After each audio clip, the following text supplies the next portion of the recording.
ఈ formula race case గురించి తెలంగాణ రాష్ట్రం తెలుసుకోవాలి. ఈ ఫార్ములా రేస్ కేసులో నిజంగానే 55 కోట్ల రూపాయలు అవినీతి జరిగిందా? జరగని రేసు గురించి 55 కోట్లు పెట్టాల్సిన అవసరం ఏమొచ్చిందని రేవంత్ రెడ్డి గారు చెప్పినట్టుగానే అందులో భారీ కుంభకోణం జరిగిందనే నినాదానికి నిన్న కేటీఆర్ గారు క్లియర్ కట్గా దానిపైన విశ్లేషించడం జరిగింది.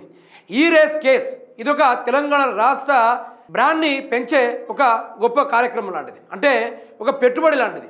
ఆ పెట్టుబడితోటి 700 కోట్ల రూపాయలు, ఒక సంవత్సరానికి టర్నోవర్ అయ్యే 700 కోట్ల రూపాయలు తెలంగాణ రాష్ట్రానికి బ్రాండ్ పెంచుతుంది. అదేవిధంగా ఆర్థిక వ్యవస్థను కూడా పెంచుతుంది. దీనివల్ల ఇతర దేశాల నుంచి 155 దేశాల నుంచి ఈ యొక్క పోటీల్లో పాల్గొనేందుకు ఎవ్రీ ఇయర్ ఇక్కడ కంటెస్ట్ అయ్యే విధంగా కేటీఆర్ గారు ఒక కంపెనీని తీసుకురావడం జరిగినప్పటికీ దీనిని సక్రమంగా రన్ చేయలేక, దీని గురించి పూర్తి అవగాహన లేక, రేవంత్ రెడ్డికి ఈ రేస్ అంటే ఏందో తెలియక 46 సార్లు ఢిల్లీకి పోయి రేవంత్ రెడ్డి గారు బీజేపీతో హస్తం కలిపి ఎలాగో ప్రాంతీయ పార్టీని తెలంగాణ రాష్ట్రంలో దెబ్బతీయాలనే ఉద్దేశంతో కేటీఆర్ గారి పైన ఈ విధమైన ఈ రేస్ కేసు విచారణ అని పెట్టడం జరిగింది. దీనిపై 15 కేసులు పెట్టి వాటిలో కొన్ని క్వాష్ పిటిషన్ వేయడం జరిగింది. మిగతా వాటి దానిపైన ఇంకా పూర్తిగా వివరణ అందలేని పరిస్థితి. నిన్న కేటీఆర్ గారు 10 గంటలకు విచారణకి వెళ్ళి దగ్గర 7 గంటల సేపు విచారణ జరిగిన సందర్భం. అయితే ఇక్కడ ఏం జరిగిందంటే, ఏదైతే రేవంత్ రెడ్డి రాసిచ్చిన ఏవైతే క్వశ్చన్స్ ఉన్నాయో ఆ ఓన్లీ 4 మాత్రమే, వాటిని తిప్పి 7 గంటల సేపు అడిగారంటూ కేటీఆర్ గారు చెప్పారు.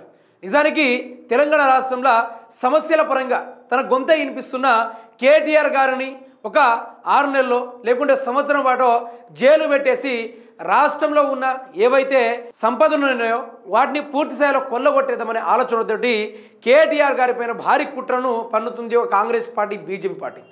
ఈ రేస్ ఉండడం వల్ల తెలంగాణ రాష్ట్రానికి ఎక్కడ కూడా నష్టం జరిగే ప్రసక్తి లేదు. ఈ రేస్ ఉండడం వల్ల అది ఏ విధంగా అయితే క్రికెట్ ఆడినప్పుడు ఏ అయితే ఆడియన్స్ వస్తారో అదేవిధంగా తెలంగాణ రాష్ట్రంలో కూడా అదేవిధంగా భారీ ఎత్తున ఆడియన్స్ రావడము, ఆ ఈ రేస్ని సందర్శించడము, ఆ ఈ రేస్లో పార్టిసిపేట్ చేయడము, తెలంగాణ రాష్ట్రం యొక్క బ్రాండ్ని పెంపొందించడము, దాని ద్వారా తెలంగాణ రాష్ట్రానికి ఆర్థికం అనేది జనరేట్ అయ్యే విధంగా కేటీఆర్ గారు ముందడుగులు వేసుకుంటూ వచ్చిన తరుణం మనకు అవపడింది. కానీ దీనిపైన కూడా కుట్రకు పాల్గొన్నది రేవంత్ రెడ్డి గారు. నిజానికి తెలవాలి, తెలంగాణ రాష్ట్రంలో ఎన్నో సమస్యలు ఉన్నా కూడా రేవంత్ రెడ్డి వాటిపైన మాట్లాడలే. ఓన్లీ కేటీఆర్ గారు మాత్రమే స్పందించారు. అది ఏకై వచ్చి మేకులో దిగిపోయింది రేవంత్ రెడ్డి గారికి. అయినా కూడా ఏదో ఒకటి చేసి అధికారం నా చేతిలోనే ఉంది కదా, నా చేతిలోనే పవర్ ఉంది కదా అనే ఆలోచనతోటి రేవంత్ రెడ్డి గారు తన అధికారాన్ని దుర్వినియోగం చేసి కేటీఆర్ గారిని జైలుకు పంపే ప్రయత్నాలు చేస్తూ ఉన్నాడు. దాంతో కేటీఆర్ గారు నేను విచారణ అయిపోయిన తదుపరి మీడియాతోటి మాట్లాడడం, ఆ మాట్లాడిన విషయాల్లో చిట్టి నాయుడు నువ్వు ఎన్నైనా కేసులు పెట్టుకో, ఏమైనా చేసుకో, అధికారం శాశ్వతం కాదు, నేను ఎక్కడ తప్పు చేయలే, అనా పైసా కూడా తప్పు చేయలే, తెలంగాణ ఆర్థిక వ్యవస్థను పెంచే తదుపరిగా నేను నడిచాను తప్ప ₹1 కూడా నేను అవినీతికి పాల్పడలేదు, నేను ఎక్కడ తల వంచే ప్రసక్తే లేదు అనుకుంటూ కేటీఆర్ గారు మాట్లాడారు.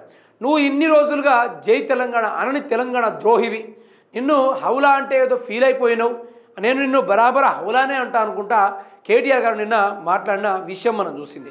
నిజానికి తెలంగాణ రాష్ట్రంలో ఎన్నో సమస్యలు ఉన్నా కూడా వీటిపైన స్పందించని ముఖ్యమంత్రి రేవంత్ రెడ్డి ఈరోజు ఫార్ములా ఈ రేస్ కేసు అనే దానిపైన 15 కేసులు పెట్టి విచారణకే కొన్ని వేల కోట్ల రూపాయలు తగిలిస్తూ ఉన్నాడు. అవన్నీ పోని నిజానికి మీరు తెలుసుకోవాల్సిందంటే ఓటుకు నేటు ప్రధాన నిందితుడు ఏవన్ ముద్దాయిగా మన ముఖ్యమంత్రి రేవంత్ రెడ్డి ఉన్నారు. మరి దీనిపైన సిబిఐ ఎందుకు దర్యాప్తు చేయడం లేదు? దీనిపైన ఎందుకు ఈడీ రైడ్స్ జరగడం లేదు? అసలు 55 కోట్ల రూపాయలు అడ్డంగా బ్యాగుతోటి దొరికిన అవినీతి జరిగిందని తెలిసిన బీజేపీ పార్టీ ఈరోజు ఎక్కడ పడుకున్నది? వీరిపైన ఎందుకు విచారణ జరపట్లేదు అనేది ఇక్కడ క్వశ్చన్. సరే, అతనికి పరిపాలన చేత కాదు, కల్వకుంట్ల ఫ్యామిలీ మీదనే ఏడవడం ఒకటి తెలిసిన మనిషికి ఈరోజు జైలును కూడా పరిచయం చేపియాలా? 50 లక్షలు అడ్డంగా దొరికినోడిని ఎందుకు అతనిపైన విచారణ జరపలేదు?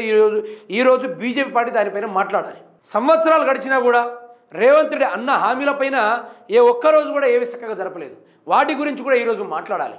ఇవన్నిటిపైన కేటీఆర్ గారు ప్రశ్నించి ప్రతిపక్షంలో ఉండి ప్రజల గొంతుగా ప్రశ్నిస్తున్నందుకు రేవంత్ రెడ్డికి నిద్ర లేకుండా చేస్తూ ఉన్నాడు. ఎలాగలాగో ఇతన్ని జైలుకు పంపి లేనిపోని కేసులేసి ఆడ అవినీతి జరగకపోయినా అవినీతి జరిగిందని ఒక ఫ్రాడ్ని క్రియేట్ చేసి ఒక దొంగ పత్రాలను క్రియేట్ చేసి నిజంగా అవినీతి జరిగి ఉంటే 4 రూముల గోడల మధ్యలో కాదు 400 కోట్ల ప్రజల ముందు పెట్టాల్సింది అనుకుంటూ ఆయన సవాల్ విచ్చడం జరిగింది.